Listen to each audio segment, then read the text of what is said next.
I'm Amanda, 34, and 6 months ago my family tried to disown me at a dramatic intervention-style gathering in my childhood home. Little did they know that while they were cutting ties with their underachieving daughter, I was running a multi-million-dollar business right under their noses. The looks on their faces when they discovered my secret success story was worth every judgmental comment I'd endured for years. If you're watching this from a place where your family has also tried to define your worth, hit that like button and subscribe to join me on this journey of reclaiming my life on my own terms. Growing up in suburban Michigan, our modest two-story colonial home represented everything my parents believed about success: safe, practical, and traditional. My father, Richard, was the quintessential accountant, meticulous with finances, risk-averse, and unwavering in his belief that the only path to security was a stable corporate job with benefits. He wore the same style of button-down shirts in varying shades of blue and beige, his predictability a point of pride. My mother, Pamela, with her perfectly styled hair and collection of modest cardigans, had abandoned her teaching career when she married, dedicating herself to creating the ideal home. She measured success by holiday dinner presentations and keeping up appearances with the neighbors. Together, they created a world where coloring outside the lines wasn't just discouraged, it was practically forbidden. My brothers quickly fell in line with our parents' expectations.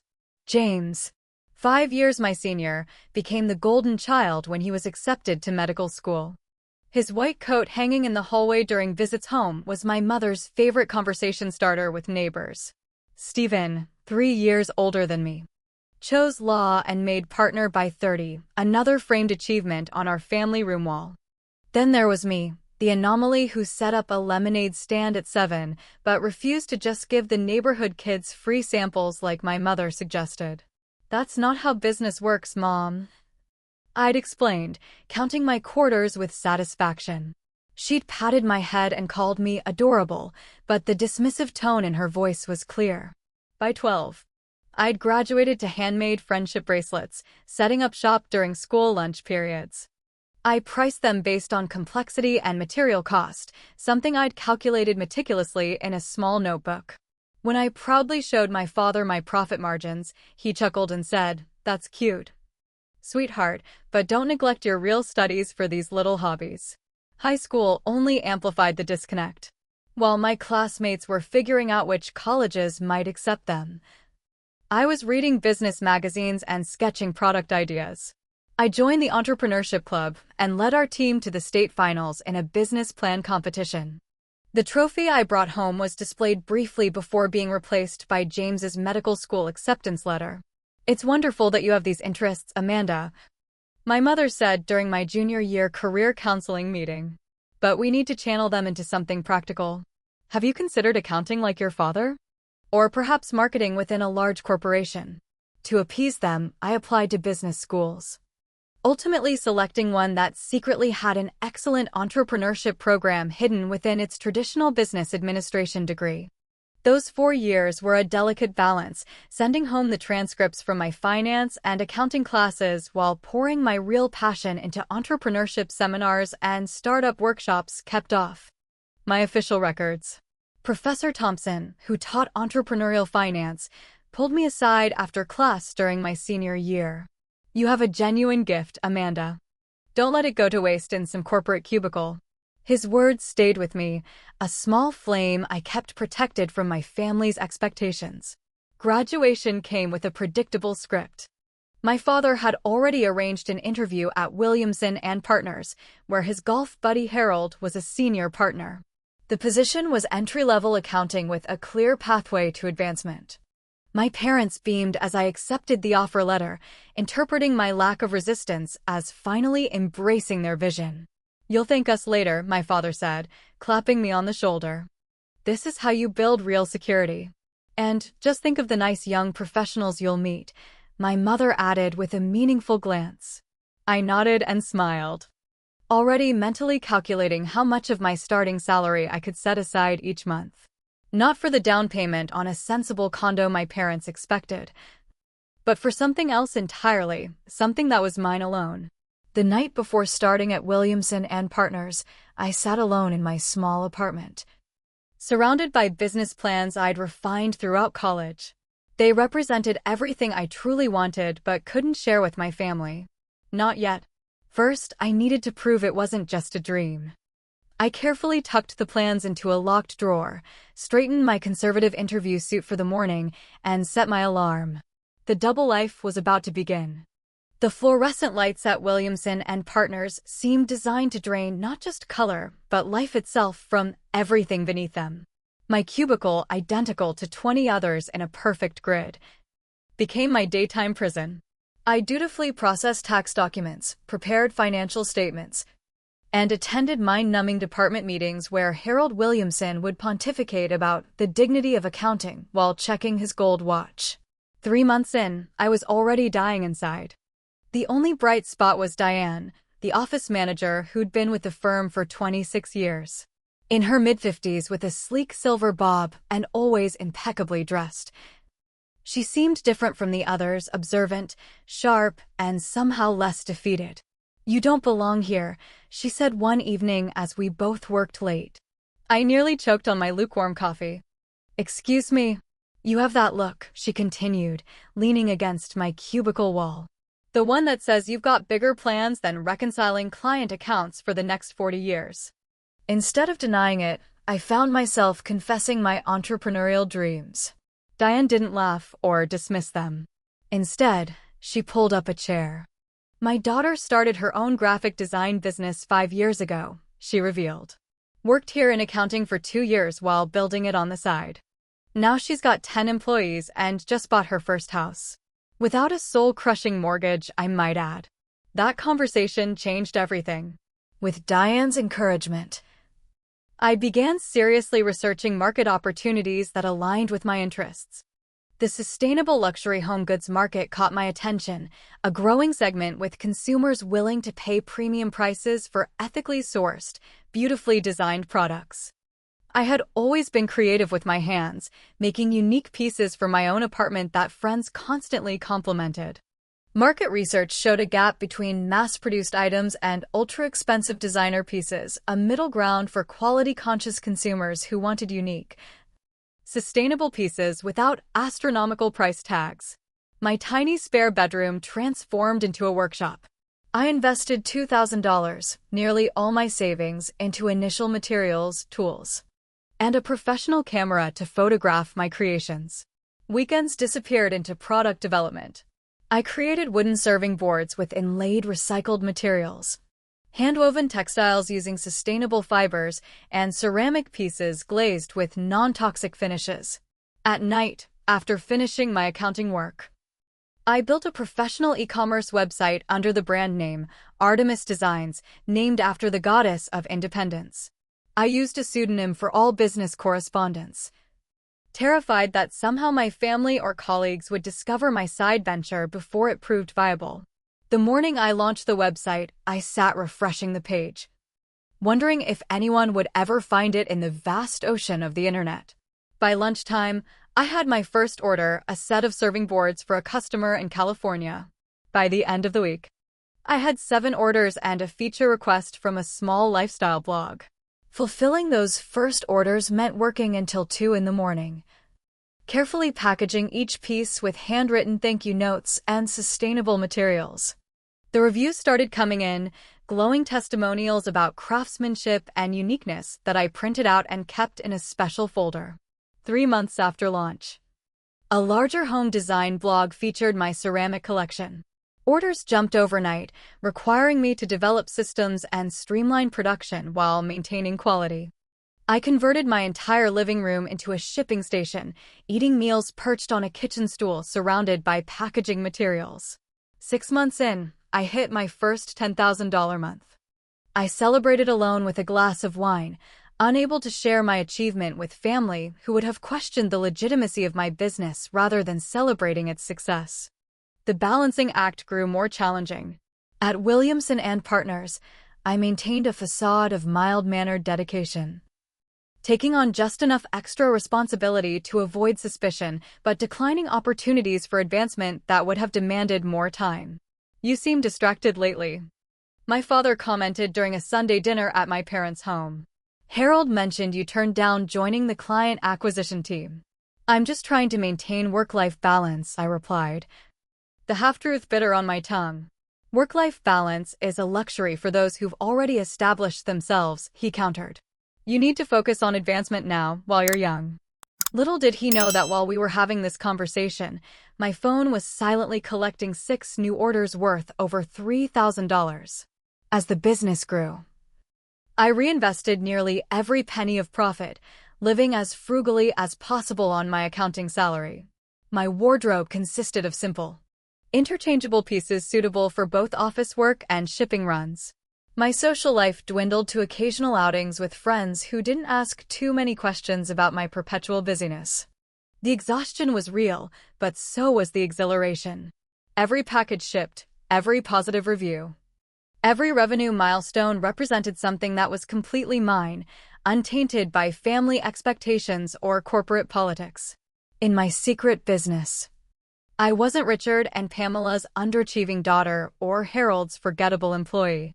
I was a creator, a business owner, and increasingly, a success by any measure, even the ones my family would respect, if only they knew. 2 years into my double life, the strain began showing in ways I couldn't always hide. The business had grown steadily, requiring more time and mental energy than I'd anticipated. Meanwhile, my family's scrutiny intensified as they noticed subtle changes in my behavior and availability. The first major friction point came when I missed my nephew's baptism, a cardinal sin in my mother's book of family obligations. A major wholesale order had come in unexpectedly, requiring me to produce 30 custom pieces over a weekend. I fabricated a work emergency, claiming Williamson and Partners needed urgent tax filings completed. Since when does tax work happen on Sundays? James questioned, bouncing his son on his knee when I finally visited a week later. Even doctors take time for important family events. Different industry, different demands, I mumbled, offering the baby a handmade wooden rattle I'd created ironically. A prototype for a children's line I was considering adding to Artemis Designs. That's beautiful, my sister-in-law Rachel commented, examining the rattle. Where did you find something so unique?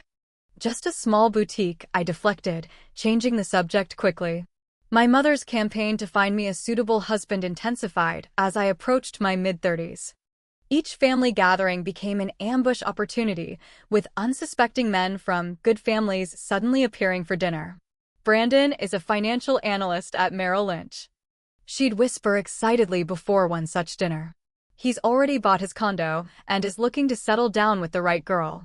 Brandon was pleasant enough, with his carefully coordinated business, casual attire, and stories about his 401k performance. But when he explained that his 5-year plan included a 4-bedroom colonial in the same neighborhood as my parents, I nearly choked on my roast beef. Amanda isn't much of a planner, my father interjected, misinterpreting my reaction. We're still waiting for her to get serious about her career path.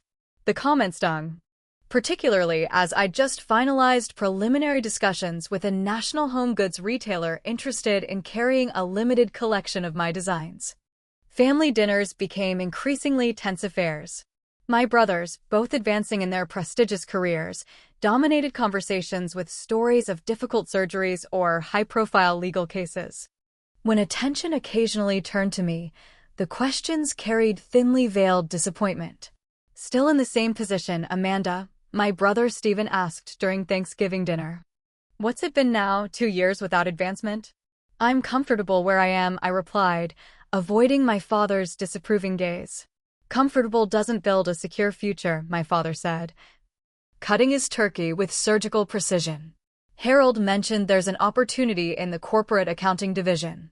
More responsibility, better compensation. He's willing to recommend you. I appreciate that, but I'm not looking to change roles right now. The table fell silent. In our family, turning down advancement opportunities simply wasn't done. Are you having some kind of early midlife crisis? James asked, only half joking. The conversation might have deteriorated further if not for the discreet vibration of my phone.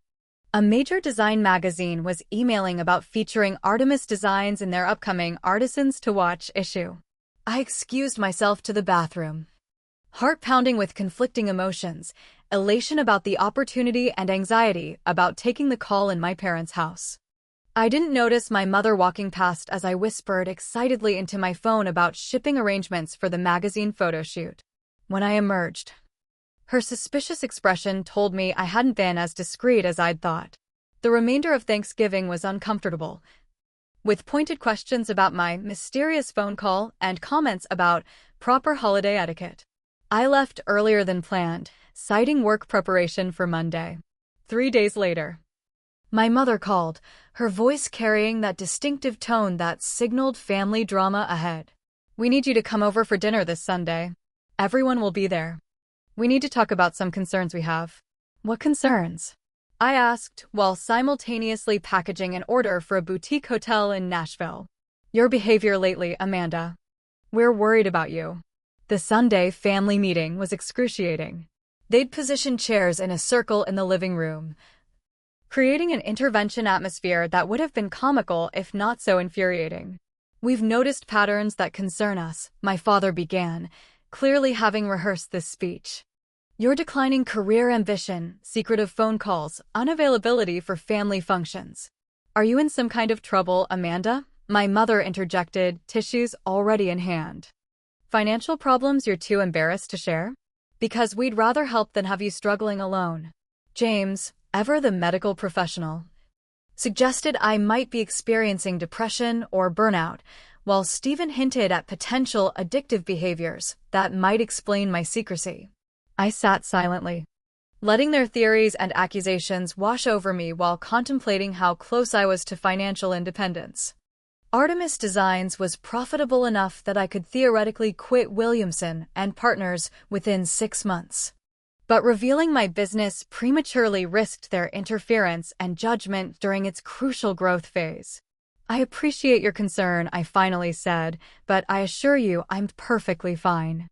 My priorities are simply different from yours right now." "Different how?" my father demanded.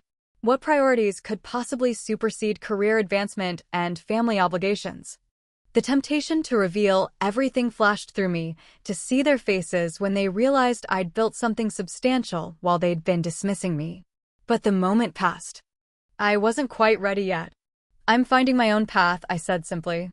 "And I need you to respect that, even if you don't understand it." "This isn't like you, Amanda," my mother said tearfully.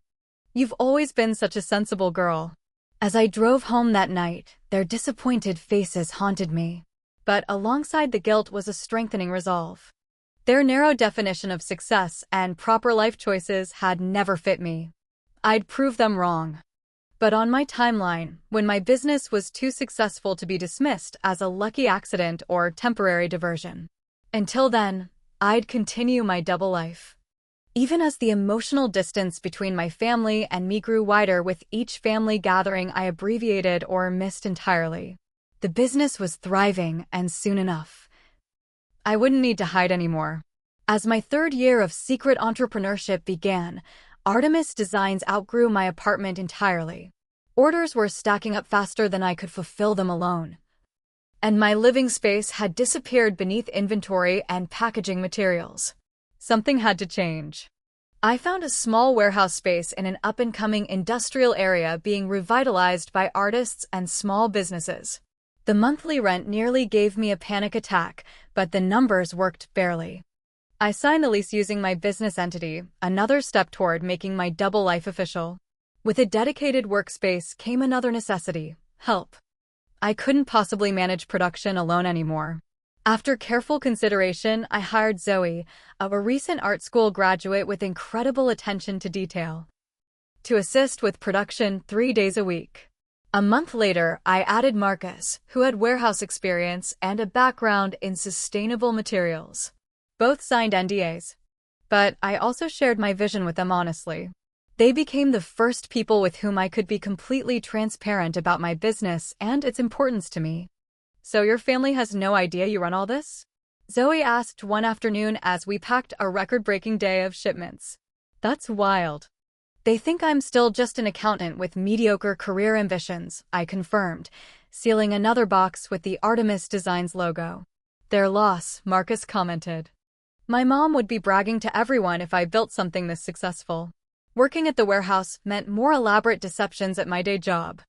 I scheduled dentist appointments and car repairs to check on production during lunch breaks.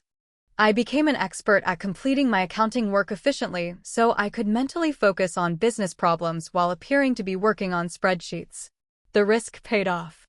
With dedicated space and help, Artemis Designs accelerated rapidly. A feature in Design Today magazine, using only my brand name and pseudonym, brought unprecedented attention. The article praised the mysterious artisan behind Artemis Designs for redefining sustainable luxury with pieces that balance functionality, beauty, and environmental consciousness. The morning after the magazine hit newsstands, our website temporarily crashed from traffic. We received more orders in one day than we had in our first 3 months of business. Among them was an inquiry from Lauren Bryant, an interior designer whose work I had admired for years. She requested custom pieces for a celebrity client's beach house renovation. "Your aesthetic is exactly what we're looking for," she wrote. Clean, organic, but with unexpected details that make each piece special. The Bryant commission led to others. Soon, Artemis Designs was creating custom pieces for wealthy clients and boutique hotels across the country. I hired 2 more part-time employees and invested in equipment that improved our production capacity and quality. My first $1 million year arrived with surreal quietness, just numbers changing in a business account that my family didn't know existed. I celebrated with Zoe, Marcus, and the team with champagne in plastic cups in our warehouse, surrounded by half-finished orders and the tools that had built this reality. To Amanda, Zoe toasted, who bet on herself when no one else would. The contrast between my 2 worlds became increasingly stark. At Williamson & Partners, I was still treated as a junior staff member despite my years there. At the warehouse, I was the visionary, the decision-maker, the creator of opportunities. The emotional fulfillment of the latter made the former almost unbearable. My personal life adapted to accommodate my double existence. I became close friends with Rachel, not my brother's wife, but a freelance photographer I'd hired for product shots who became a confidant. I started dating Tyler, who ran a small craft brewery and understood the all-consuming nature of building something from nothing. "You need to tell them eventually," Tyler said one night as we sat on my couch, reviewing the new Artemis Designs catalog. "Living this divided life is draining you." "I will," I promised. When we hit 2 million in annual revenue, when they can't possibly dismiss it as a fluke or a hobby. The breaking point with Williamson & Partners came unexpectedly. Harold called me into his office, his expression grave above his perpetually loosened tie. "Amanda, we need to discuss your future here," he began. "Your performance is adequate, but your heart doesn't seem to be in accounting. Richard mentions you've declined several advancement opportunities." I nodded, suddenly tired of pretending. "I'm offering you one more chance, the corporate division position. It's a significant step up, but it would require absolute commitment. No more extended lunches or mysterious appointments."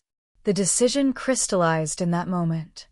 The business had reached a point where it needed my full attention to continue growing. My savings, combined with business revenue, could support me even if sales temporarily plateaued. "I appreciate the opportunity, Harold," I said, "but I'll be resigning instead. I've decided to explore other career options." His surprise was evident. "Your father won't be pleased." "I know," I acknowledged, "but this is my decision to make." I gave 2 weeks' notice, explaining to colleagues and family that I was moving into independent consulting work, vague enough to justify my continued income while buying time before the inevitable confrontation. My father's disapproval manifested in terse phone calls and probing questions about my consulting clients. My mother's worry took the form of increased matchmaking efforts, as though a husband might stabilize my apparently directionless career path. "This consulting business is just so unpredictable," she fretted during one phone call. "Gregory Sullivan's son is a partner at an investment firm. Very stable, excellent benefits. I could arrange a dinner." "Mom, I'm seeing someone," I interrupted, mentioning Tyler for the first time. "And my work is going well." Please trust that I know what I'm doing. With my newfound freedom from corporate hours, Artemis Designs expanded further. I moved to a larger apartment with a home office dedicated to business administration, while production continued at the warehouse. Our product line expanded, our client list grew more prestigious, and our revenue continued its upward trajectory. All the while, my family's perception of me deteriorated. In their eyes, I had abandoned a respectable career path for a nebulous consulting venture that they imagined barely kept me afloat. The cognitive dissonance of simultaneously running a thriving business while being viewed as a disappointment created an emotional weight I carried daily. They think I'm failing. I confided to Tyler one evening after a particularly difficult family dinner. If they could see what we shipped today, 50 custom pieces to that boutique hotel chain, they wouldn't believe it was the same person they just lectured about financial security. Maybe it's time to show them, he suggested. I shook my head. Not yet. When we're too big to be dismissed, that's when I'll tell them. I don't just want them to know, I want them to understand they were wrong about me all along. The moment of revelation was approaching faster than I knew. As Artemis Designs continued gaining recognition in design circles, the risk of my family accidentally discovering my secret increased. I just didn't realize how soon that reckoning would arrive. The unraveling began with a local business segment on Channel 7 News. The reporter had contacted me about featuring successful entrepreneurs revitalizing the industrial district. And after 4 years of operating in the shadows, I decided it was time for Artemis Designs to have a public face. My face. The interview took place in our warehouse, now a bustling workshop with 8 employees and sophisticated equipment. I spoke about our commitment to sustainable materials, ethical production, and the signature aesthetic that had become recognizable among design professionals. I used my real name on camera, figuring the local broadcast would be unlikely to reach my family's suburban enclave. I underestimated the network of acquaintances that surrounds a family that's lived in the same community for decades. My mother's bridge partner Barbara happened to be visiting her daughter in the city that weekend. They saw the segment while waiting for a restaurant table. The phone calls started immediately, first from my mother, leaving increasingly frantic voicemails, then from my father, whose messages carried a cold anger that transported me back to childhood reprimands. I didn't return them, needing time to prepare for the confrontation I knew was coming. 3 days later, my mother texted, "Family dinner this Sunday. 5 o'clock. Everyone will be there. This is not optional, Amanda."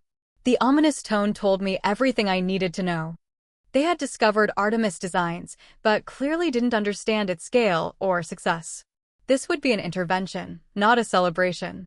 That Sunday, I drove to my parents' house with a strange calm. After years of hiding my true self and accomplishments, there was something liberating about finally having everything in the open, whatever the consequences. The scene that greeted me confirmed my suspicions. Not just my immediate family, but extended relatives as well, Uncle Frank and Aunt Patricia, my cousins Beth and Justin, even my grandmother Edith, who rarely left her retirement community. They sat in the living room with expressions ranging from concern to disapproval.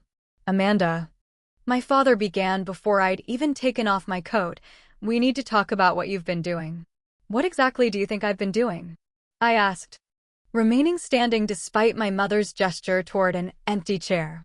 "Playing shopkeeper instead of pursuing a real career," he said, his accounting ledger worldview evident in every word. "Barbara showed your mother that ridiculous news segment. Making trinkets in a warehouse? This is what you left a respectable position for." My mother jumped in, tissues already dabbing at invisible tears. "We're worried about your financial security, dear. These craft businesses fail all the time. You had benefits, a retirement plan." James, ever the pragmatic older brother, leaned forward. "The economy is volatile, Amanda. When the recession hits, luxury goods are the first thing people stop buying. Have you even considered that?" Stephen chimed in with legal concerns about business liability and the recklessness of leaving a stable job for entrepreneurship. Uncle Frank, who had never built anything himself but had plenty of opinions about those who did, launched into a speech about family reputation and responsibility. The Blakes have always been known for sensible career choices, he intoned. Your grandfather built his accounting practice through 30 years of diligent work, not chasing creative whims. I waited until the barrage of criticism subsided, a strange detachment allowing me to observe them as if from a distance. These people who claimed to love me had gathered not to understand my choices, but to correct them, without ever asking a single question about what I had actually built. Are you finished? I asked when a momentary silence fell. Amanda, don't take that tone, my mother admonished. We're here because we care about you. If you cared about me, I replied, my voice steady. You might have asked about my business instead of assuming it's a hobby. You might have wondered why I felt I couldn't share this part of my life with you for 4 years. For years? My father looked genuinely shocked. You've been doing this since before you left Williamson and Partners. Artemis Design started as a side business while I was still working in accounting. I confirmed. It grew until it required my full attention. And how exactly are you supporting yourself with this venture? He asked, skepticism evident. For a moment, I considered showing them the company financials on my phone, the 7-figure revenue, the healthy profit margins, the growth trajectory that had attracted interest from investors. But their expressions told me they weren't ready to hear it. They would dismiss the numbers as temporary or exaggerated. I'm doing fine financially, I said simply. Better than fine, actually. I haven't needed support from anyone for years. This isn't about money, my mother insisted, though we all knew that wasn't entirely true. It's about stability. About building a respectable career. I have built something, I countered. Something I'm proud of, something that's entirely mine. Maybe it doesn't fit your definition of success, but it meets mine. Uncle Frank stood up, his imposing frame casting a shadow across the room. This family has certain standards, Amanda. Certain expectations. If you're determined to throw away a proper career for this arts and crafts business, perhaps you need some time to reconsider your priorities. What does that mean, exactly? I asked. Though I already knew. My father cleared his throat.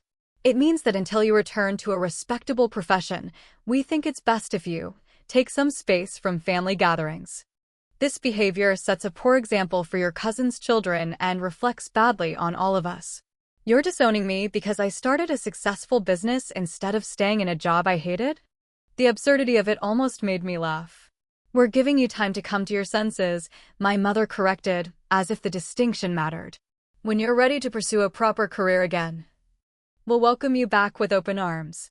I looked around the room at the faces of people who claimed to want the best for me but couldn't recognize it when it was right in front of them. My brothers avoided eye contact, uncomfortable but unwilling to contradict our parents.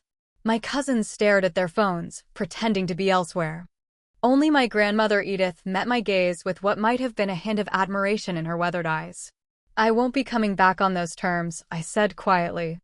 If you ever want to actually see what I've built, to understand who I really am instead of who you wanted me to be, you know how to reach me. I walked out of that house with my head high. Despite the storm of emotions raging inside me, the drive home was a blur, tears finally coming once I was alone in my car. Not tears of regret, but of release, the end of pretending.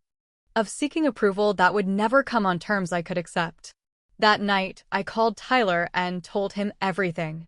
He came over with ice cream and a bottle of wine, sitting with me as I alternated between anger and grief. You knew they might react this way, he reminded me gently. You've been protecting yourself from exactly this rejection for years.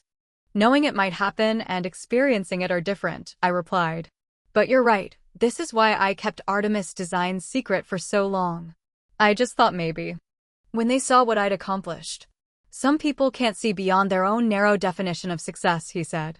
That's their limitation, not yours. As painful as the confrontation had been, it also brought an unexpected freedom. No more divided attention, no more hiding, no more explanations for missed family events. I could now pour all my energy into the business without the constant drain of maintaining appearances. The next morning, I gathered my team and told them the full story for the first time. Their support was immediate and unconditional. Their loss, Zoe declared, echoing Marcus's earlier sentiment. We know how amazing this company is, even if they don't. Then let's make it even more amazing, I replied, pushing the pain aside to focus on the future. If they can't appreciate what we've built so far, let's build something so impressive they won't be able to ignore it. And that's exactly what we set out to do. 6 months passed without a word from my family. No calls on my birthday. No invitation to Thanksgiving dinner. No Christmas card featuring the annual Blake family photo. The silence hurt, but less than I expected. I filled the void with work, friends, and my relationship with Tyler, building a life that felt increasingly authentic and fulfilling. Artemis Designs thrived in this period of undivided attention. We expanded our production capacity, refined our sourcing to include even more sustainable materials, and developed new product lines that maintained our aesthetic while reaching different price points. The breakthrough came unexpectedly. Rebecca Bailey, one of the country's most influential interior designers, contacted me about a collaboration. She had used several Artemis pieces in a high-profile project and wanted to create a limited edition collection together. Your work has this wonderful tension between simplicity and sophistication, she explained during our first meeting. I think together we could create something truly special. The collaboration was transformative for Artemis Designs. Rebecca's name brought attention from corners of the design world we hadn't yet reached. The collection sold out during pre-orders, necessitating a second production run. More importantly, it caught the attention of Architectural Digest, who requested an interview and photo shoot at our warehouse. Unlike the local news segment, this would be a major feature, 6 pages in a national publication with my full name, photograph, and the complete story of how I built Artemis Designs while working as an accountant. The writer was particularly interested in the contrast between my traditional background and the creative business I'd built. It's a story our readers will connect with, she assured me. So many people dream of leaving conventional paths to pursue creative passions, but few successfully make the transition. When the magazine hit newsstands, the response was immediate. Our website traffic tripled, and inquiries from retailers and customers flooded in. More significantly, investor interest surged, with several firms reaching out to discuss potential funding to scale the business further. One particular offer stood out, a venture capital group specializing in sustainable luxury brands. Their proposal valued Artemis Designs at $8 million, with funding that would allow us to open a flagship store and expand our production capabilities significantly. Amid this whirlwind of success, I had almost forgotten about my family until my phone rang with my brother James's number, the first contact from any family member since the confrontation. Amanda, he said, his voice uncharacteristically hesitant. I saw something today I thought we should talk about. Let me guess, I replied. Signing a purchase order for our largest material order to date. Architectural Digest? One of my patients had it in their waiting room, he confirmed. I almost didn't believe it was you at first. 8 pages. A business valued at $8 million. That's correct, I said, waiting for his response rather than filling the silence. Why didn't you tell us? The question carried genuine confusion rather than accusation. I tried, James. That last family dinner?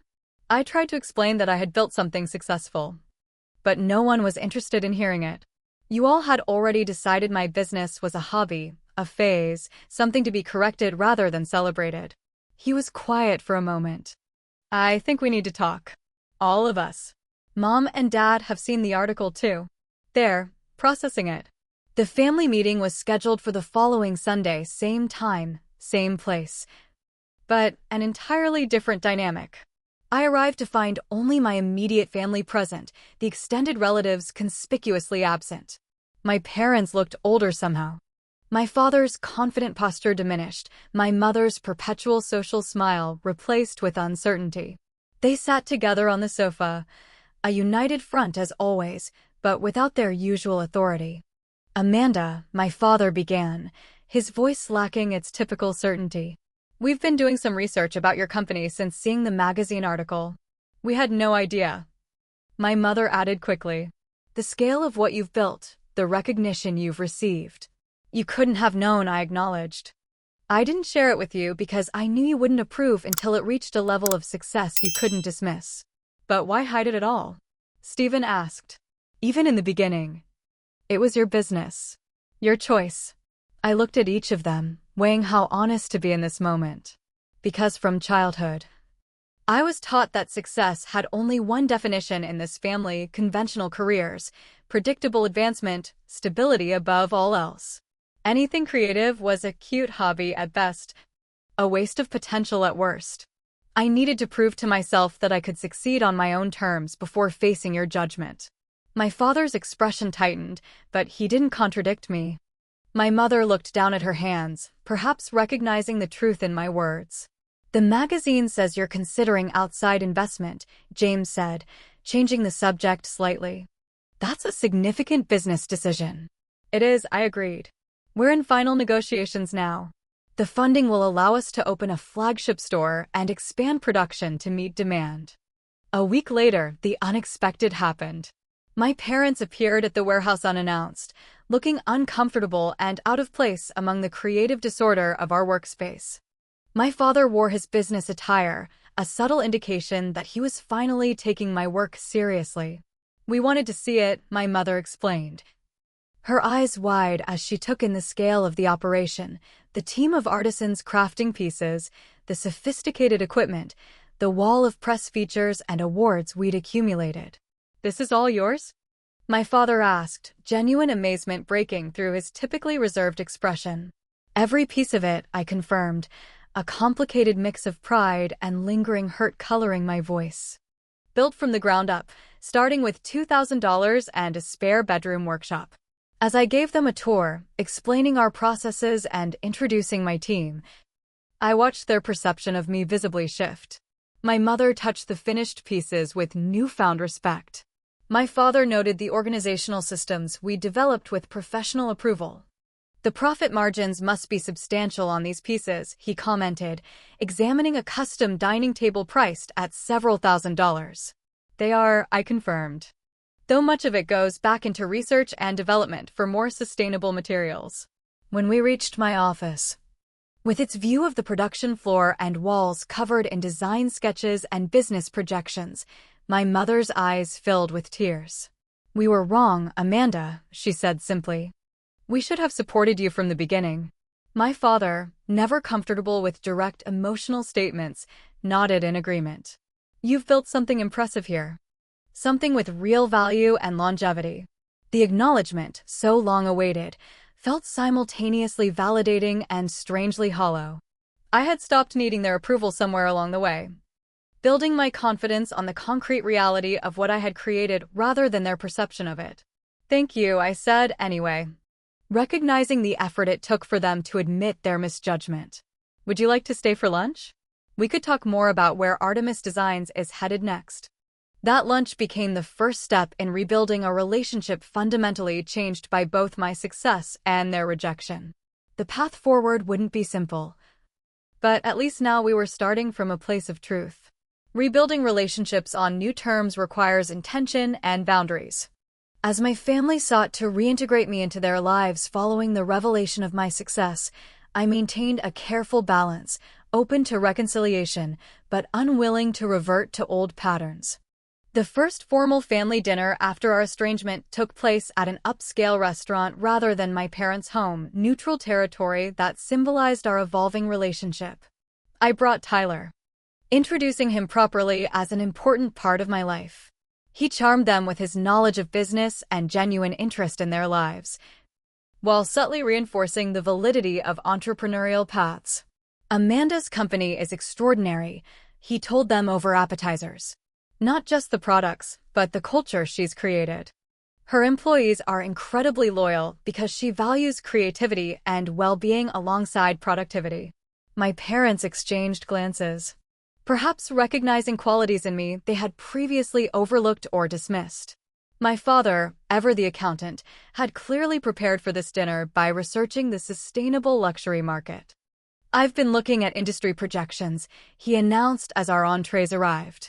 The sector is expected to grow 20% annually for the next 5 years. You might consider expanding your production capacity ahead of the curve to capture market share. The advice was well-intentioned, but reflected his limited understanding of my business philosophy. We're actually focusing on maintaining quality while scaling thoughtfully, I explained. Rapid expansion often leads to compromises we're not willing to make. But surely maximum growth should be the priority, he countered, falling into his old pattern of certainty. Dad, I said gently but firmly, I appreciate your interest. But Artemis Design succeeds precisely because we don't follow conventional business wisdom. Our customers value our commitment to sustainable practices and ethical production above rapid growth. A brief silence followed, the kind that would previously have been filled with his insistence on the right approach. Instead, he nodded slowly. I suppose I have a lot to learn about your industry. We all do, my mother added, reaching across to touch my hand. We'd like to understand your business better, Amanda. If you're willing to teach us. These small moments of respect and recognition accumulated over the following months. My brothers, initially the most supportive after seeing the magazine feature, integrated more naturally back into my life. James brought his children to the warehouse for an impromptu tour, showing them that success could take different forms. Your Aunt Amanda built all this herself, he explained to his wide-eyed son. She had a vision and worked incredibly hard to make it real. Stephen offered legal advice when we were finalizing the investment deal, reviewing contracts with a professional eye while respecting that the final decisions remained mine. The investment process concluded with Artemis Designs accepting funding that valued the company at $8 million. I sold 30% equity while maintaining controlling interest and creative direction, terms that reflected the investors' belief in both the brand's vision and my leadership. With the capital infusion, we secured a location for our flagship store in a revitalized downtown district. The space, a former industrial building with soaring ceilings and abundant natural light, perfectly embodied the Artemis Designs aesthetic. The store opening became a test of how much my family had truly evolved in their understanding of my path. I sent formal invitations, unsure whether they would treat the event with the significance it deserved. To my surprise, they not only attended but arrived early, dressed impeccably, and engaged enthusiastically with the designers, artisans, and customers who filled the space. My father, who once dismissed my business aspirations, now proudly introduced himself to strangers as Amanda's father without adding qualifications or explanations. This is extraordinary, my mother whispered as we stood watching the crowded showroom. I had no idea, Amanda. All those years we thought. I know, I said, neither accusatory nor resentful. But we're here now. Later that evening, as the last guests departed, my family lingered. My grandmother Edith, who had been quietly supportive at the disastrous family meeting 6 months earlier, took my hands in hers. I always knew you were different, she said. Your grandfather was the same way, creative, determined. He wanted to be an architect, did you know that? His parents pushed him into accounting instead. He was successful, but he always wondered. Her words illuminated a family pattern I hadn't recognized. Dreams deferred in favor of practical choices, generation after generation. In breaking that pattern, perhaps I had created space for others to question the narrow definition of success that had constrained us. The months following the store opening brought a new phase in both my business and personal life. As Artemis Designs continued growing, I found myself reflecting on the journey and its lessons. The secrecy that had once felt necessary now seemed like a burden I'd carried unnecessarily long. Yet I recognized that the private space had allowed me to develop confidence in my vision without external judgment. This reflection led to a decision. I would establish a scholarship fund for young entrepreneurs from traditional backgrounds looking to bridge creative and business pursuits. The program would provide not just financial support, but mentorship from established business owners who had followed unconventional paths. I want to give others the support I wished I'd had, I explained to my parents when sharing the initiative. Sometimes all people need is someone who believes their different path is valid. My father, who might once have questioned the business sense of such philanthropy, nodded thoughtfully. It's a worthy legacy, he said, beyond the products themselves. As I approached my 35th birthday, Tyler proposed during a quiet moment at the warehouse where Artemis Designs had truly come to life. My family hosted an engagement dinner that felt genuine rather than performative, a celebration of our relationship rather than relief that I was finally following a traditional milestone. During the dinner, my father raised his glass. To Amanda and Tyler, he began. Two people who had the courage to build lives and businesses on their own terms. You've taught this old accountant that success has many definitions, and the most important balance sheet is the one that measures personal fulfillment. His words, unimaginable 2 years earlier, reflected how far we had all traveled. The journey from hiding my true self to standing confidently in my accomplishments transformed not just my family relationships, but my understanding of validation itself. The approval I had desperately sought for years mattered less once I fully embraced my own definition of success. This doesn't mean the reconciliation was perfect or complete. Old patterns sometimes emerged in subtle ways, a questioning tone about business decisions, assumptions about what would come next in my personal life. But the fundamental dynamic had shifted from judgment to respect, even when understanding remained imperfect. The most profound realization was that family relationships, like businesses, require investment, adaptation, and occasional reinvention. The family that tried to disown me wasn't capable of seeing my full self. The family that eventually returned had begun that difficult, necessary work. Today, Artemis Designs continues to thrive, expanding thoughtfully while maintaining the values that defined it from the beginning. My parents proudly display our catalog on their coffee table. My brothers refer clients and friends to our flagship store. My relationship with them has evolved into something more authentic, built on who we actually are rather than who we're expected to be.